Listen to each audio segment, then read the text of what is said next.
Would you like to see the alignments and the aspects we're talking about this week?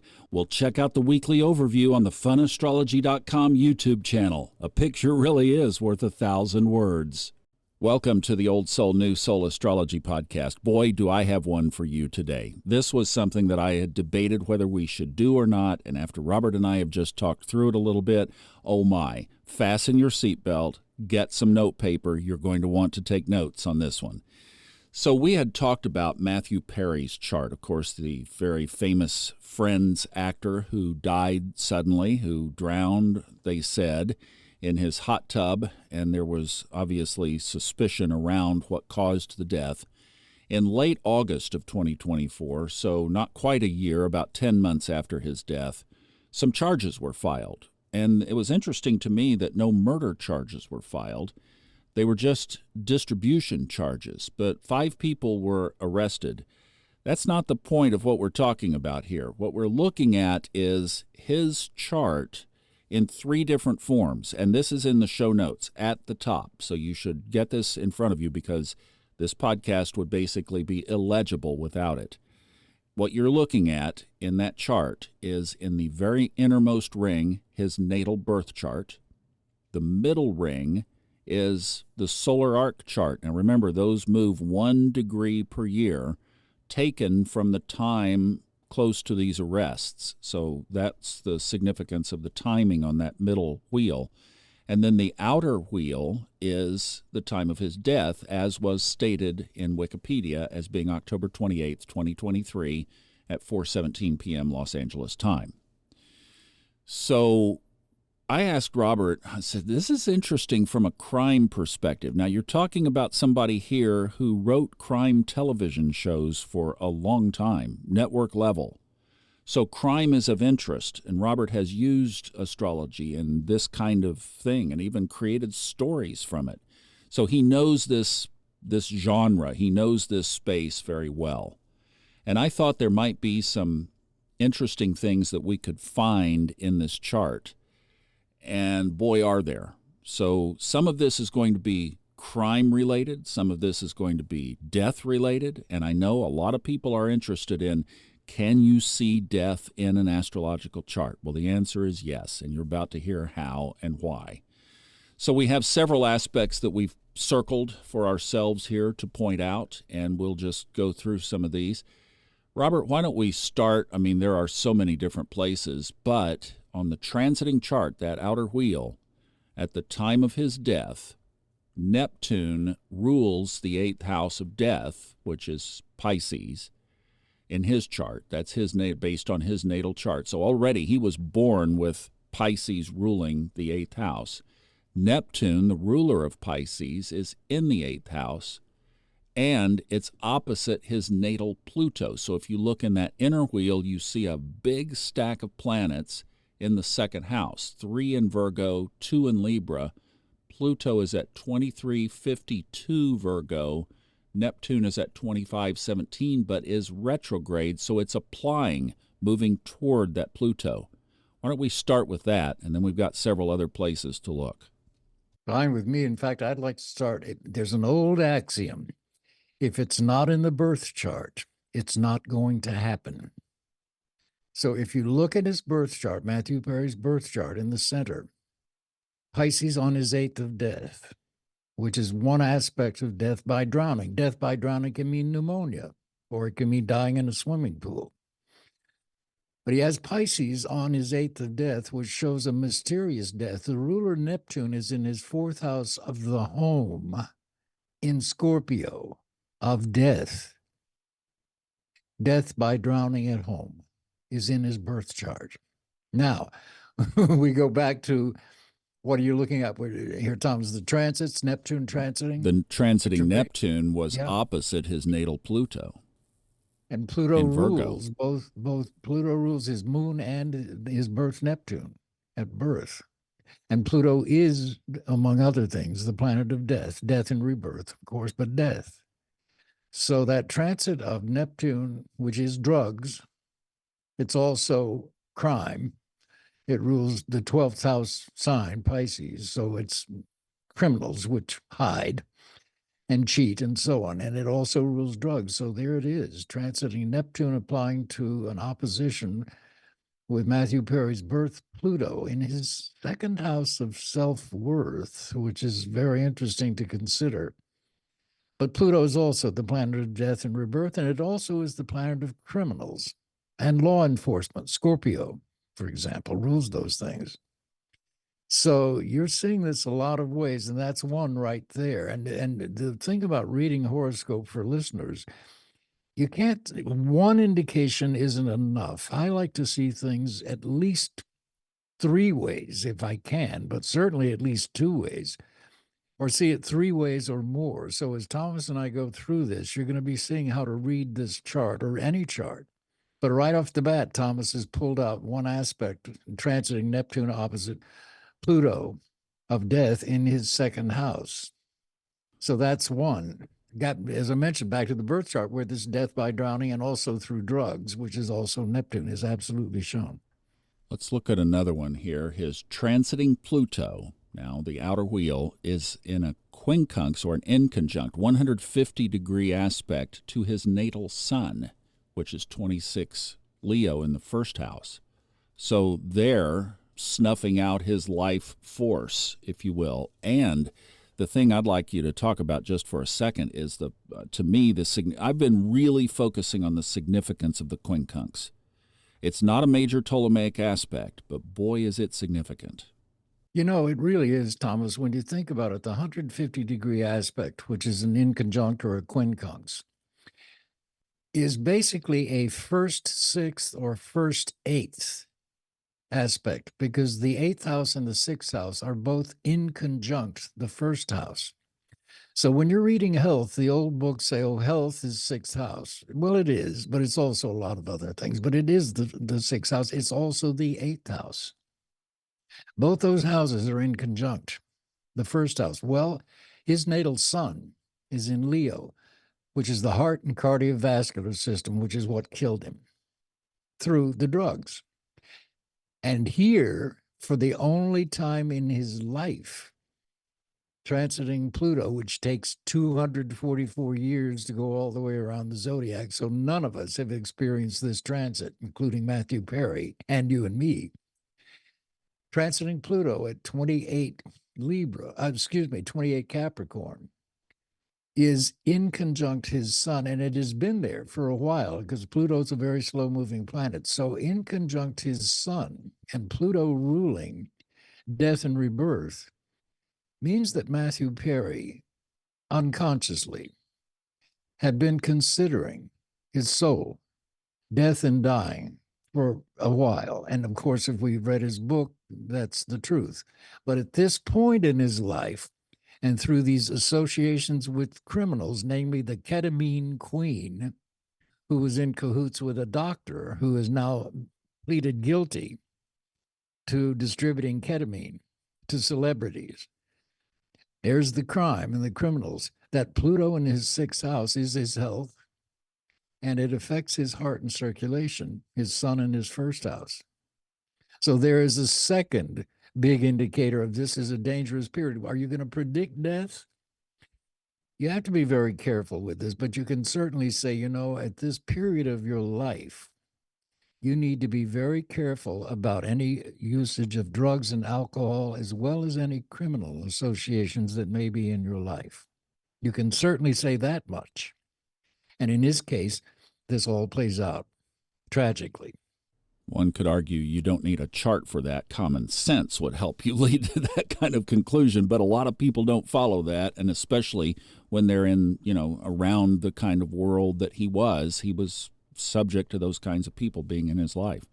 Let's look at another one. Let's go to the top of the chart. There's a real treasure there in this situation. Jupiter in retrograde at 11 degrees Taurus. Overdose, the excessiveness, is on the cusp of his 10th house. And I thought this was interesting, and I know you have another one that we can look at here too on this, that a brilliant career snuffed out by this excessive addiction and this abuse that occurred at the hands of others. Well, he again has that in his birth chart as well. Jupiter of excess in Libra and conjunct Uranus in his second house. And both of those are opposite his chiron, which some people do and some people don't use. But yeah, Jupiter also figures in deaths. And we've seen this, and Thomas has been in classes of mine at Kepler, where we see over and over again that Jupiter often plays a role in deaths, which of course is the longest journey that we will ever make. And Jupiter does rule Sagittarius and the ninth house in the natural wheel and so on. But Thomas is pointing out that Jupiter rules excesses, and it's in Taurus, which Taurus is a fixed sign. It is Venus ruled. It's pleasure and comfort ruled. So when you've got excesses in a fixed sign, it becomes obsessive compulsive behavior. And it turns out that despite Matthew Perry's claiming to have gotten off alcohol and gone through treatment and all of this, he never really did. I think he did get off alcohol, but he replaced it with other drugs. And in this case, it was ketamine, which killed him ultimately.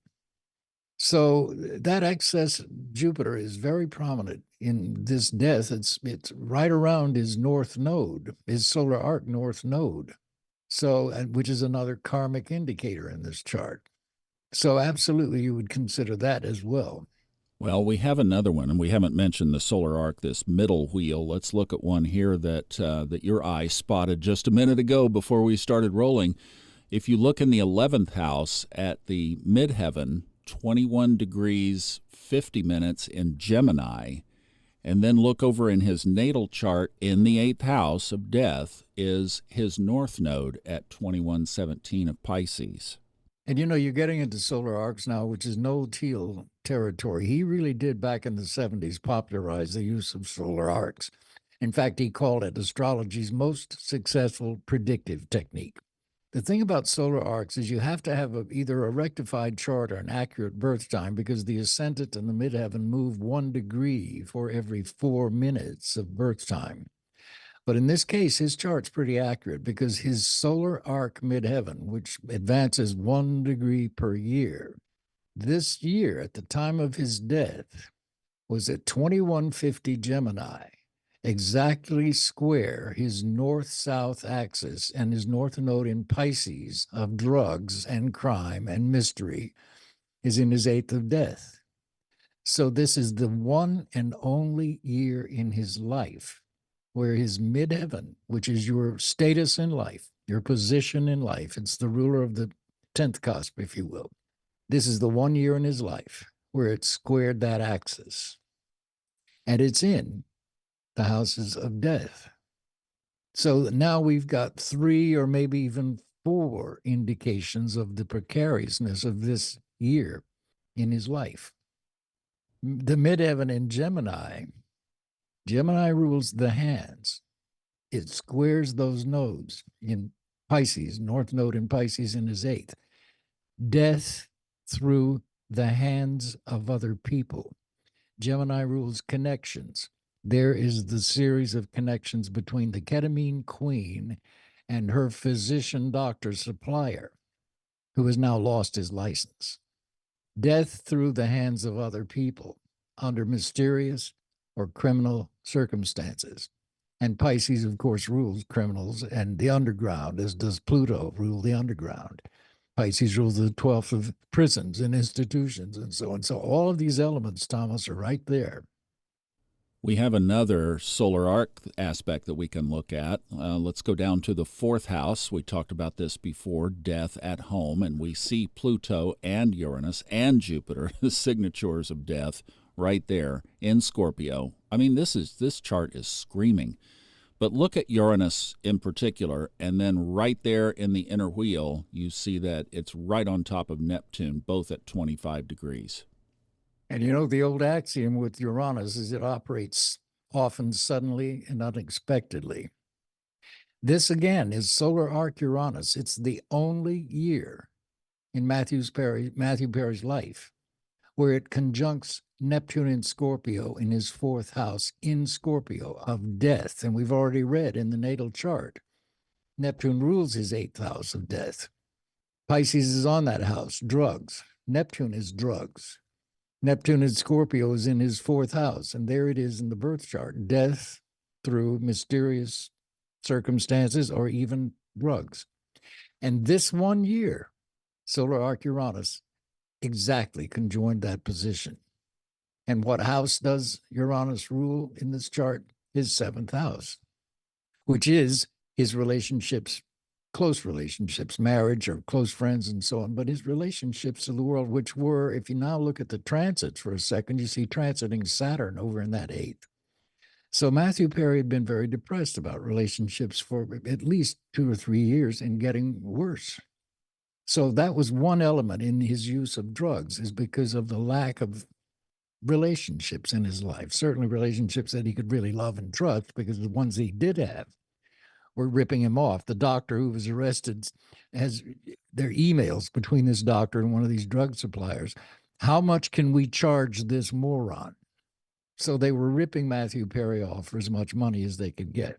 Tragic. But look at that aspect that you pointed out, Thomas, Uranus going over his Neptune is what? Now it's a fourth or a fifth indication of this kind of death at this point in his life.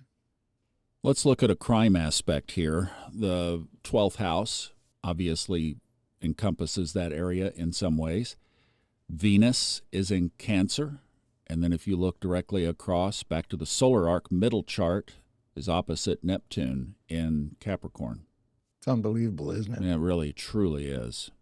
Because again, this is the only time in his life where Neptune in Capricorn will exactly oppose that Venus. The only time. And Neptune rules his eighth of death. It rules drugs. It rules crime and criminals and mysterious circumstances. It rules drowning. All of the above, in his sixth house of health and opposite his 12th. And it's sad because there's Venus in Cancer in his 12th. So that just in the birth chart is sorrow and loss through love. And he was very loved by a lot of people, but I don't know that he ever believed it. Anyway, that's getting into a whole realm of psychology, but it's fascinating to see that now we're up to, what, 6 or 7 indications. Well, and we talked about when we crossed over and discussed that Jupiter up there, which is in Taurus land in the 10th. That's a sextile to that. It's a wide sextile, but it's in a sextile, at least, aspect to that Venus. And I'm interested, one of the things that intrigued me by this is they're still calling it an accident. I just looked up the coroner's report, and the final report still declares his death an accident. So that's why they haven't prosecuted this as a murder. But I'm just wondering, because that Venus in the 12th in Cancer, to me, and especially an aspect with that Jupiter, says that these people were responsible. They participated in his death. Maybe they didn't cause it. He took the drugs. Maybe he ordered the drugs, but they were involved. So where's the thin line between murder and accomplice? Well, they certainly were involved because his assistant, from what I've read, injected ketamine 6 times that day. Oof. Ketamine is a wonderful drug when used properly, but 6 times in one day, one injection already carries with it the risk of fatality if it's mishandled. But he was so addicted to it that he required more and more and more. And his assistant, from what I read, had injected him 6 times in one day, this day that he died. And there's absolutely a criminal element.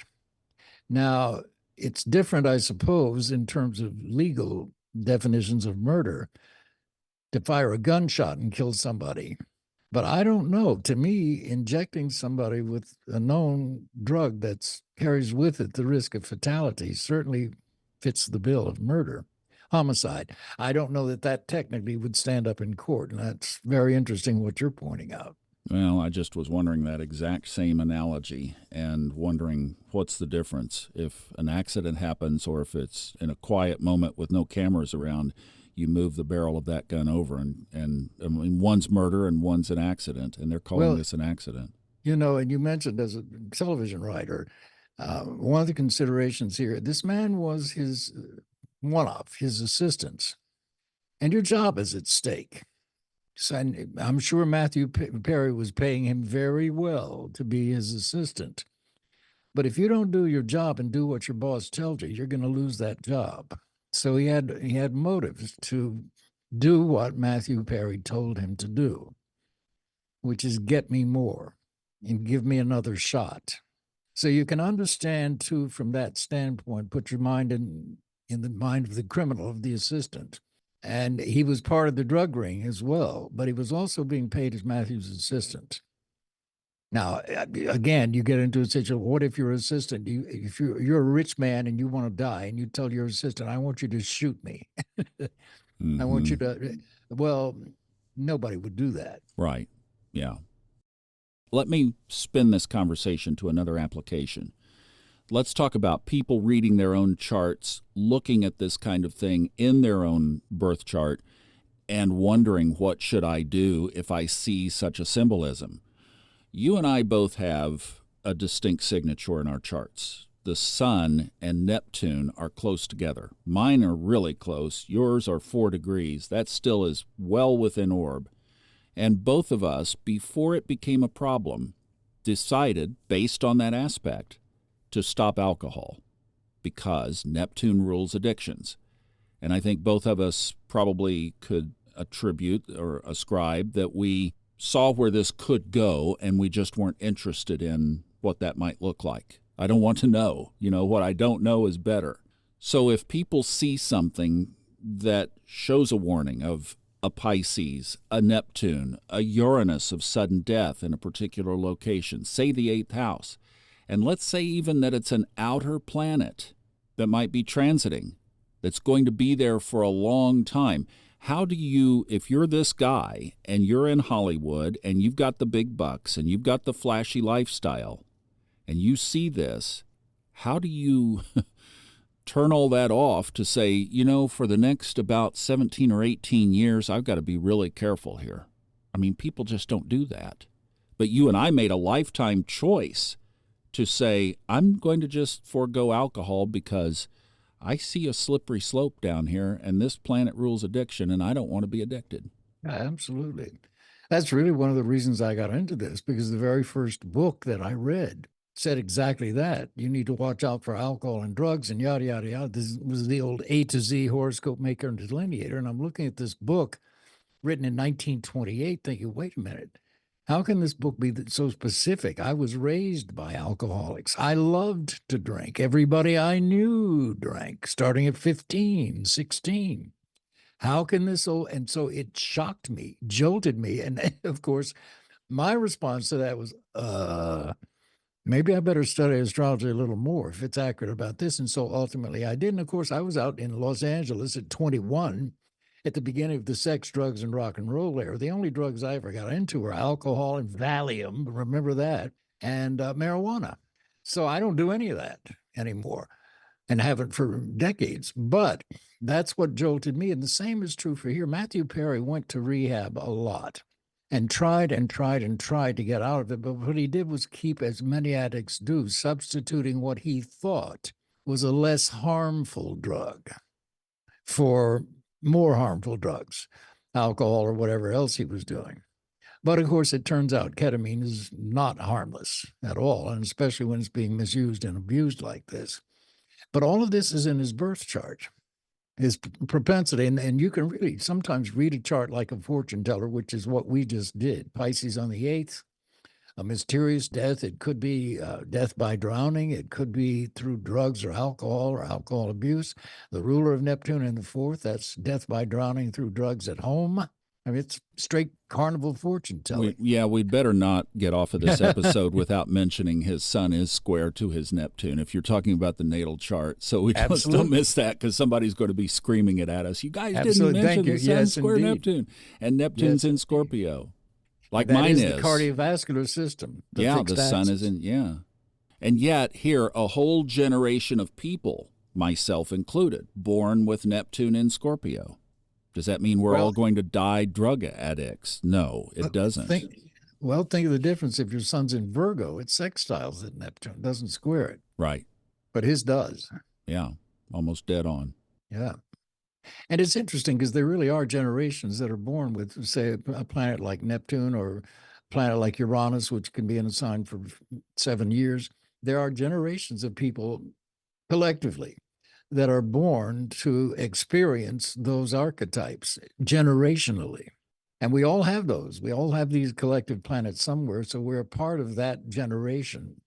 I have my sun conjunct Neptune in Libra, as you mentioned, but Neptune was in Libra for a number of years. So there's a whole generation that's born with that Neptune Libra configuration. And what does it mean? And it's up to you to read as many books as you can on astrology and the meaning of Neptune in Libra to realize where you fit into that generational aspect. Many of our listeners have children who are born since about 2012 when Neptune moved into its own sign of Pisces. And Steve Forrest wrote a great article, When the Saints Go Marching In, and he was saying that this aspect of which we're about to conclude here in early 2026, a lot of mystics and sages and wizards and angels came in during this time to help us get ourselves back upright from a lot of the situations that we're in now. And also came a few drug addicts and, derelicts, etc. So it doesn't mean that just because your child is born with Neptune in Pisces, I mean, it's two sides of the coin always, that you might be raising a saint, but you have to realize also it is a signature of a lot of what we've been talking about here, that it also portends that possibility of the same kind of thing that Robert and I looked at with Neptune on our sons, that I better be careful in this area of my life. Fascinating to me. The corollary, Pisces is a double sign and certainly can rule addictions and drug problems and all of the above. It also rules metaphysics and spirituality and mystics and so on. Then you go back to ancient Greece, where the oracle at Delphi, who was a woman, different women, but it was an actual oracle which was constructed with pillars and so on. It was constructed over a natural fissure in the earth. The oracle itself, the woman who was voicing these things, the mystic, was never seen. She was hidden. But this fissure in the earth emitted a psychotropic gas. And there are psychotropic drugs. LSD is one of them. They can open the doors to the non-physical or pre-physical world. But if you have to depend on drugs to be a mystic, then you become an addict. Once the doors are open, there are ways to get there without the drugs. So that drugs and alcohol, particularly, and recreational drugs, become an escape from responsibility, in essence. And people use them that, I didn't mean it, I was drunk. So it becomes a way to escape responsibility, whereas if you flip it over consciously, through work, it takes effort, and it may take therapy, or it may take a rehab group. But if you flip that over, the flip side of alcoholism and drug addiction is spirituality. Not religion necessarily, but spirituality. Getting in touch with God on a personal, direct level without the middleman. That's really the hidden side of Pisces. And it's not an easy path to take. But people like Swami Paramahansa and millions of other people throughout millennia have taken it, and they tell us how to get there. Well, one of the things that I love about this aspect that a lot of our listeners have kids under is, and I know you're a Liz Green fan, that Liz Green's definition of Neptune is reconnection to source. It's redemption is the word that she uses.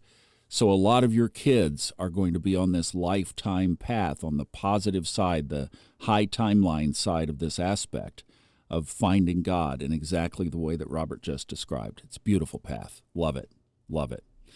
Hey, thank you. This has been an awesome discussion, and I know we could go on for 2 more hours and not even, we could still pick this chart apart. It has been a tremendous lesson, and I hope that it is of value to you, not only in looking at your own chart, but realizing the correlation between our natal chart and things that we allow to happen in our lives. And I hope that it gives you a greater awareness of things to look for in your own life, in your own path. Thanks so much for listening. If you'd like to talk to Robert about your chart, check out the show notes. His email is in there. And we'll see you next time on the Old Soul, New Soul Astrology podcast. Thanks again for listening.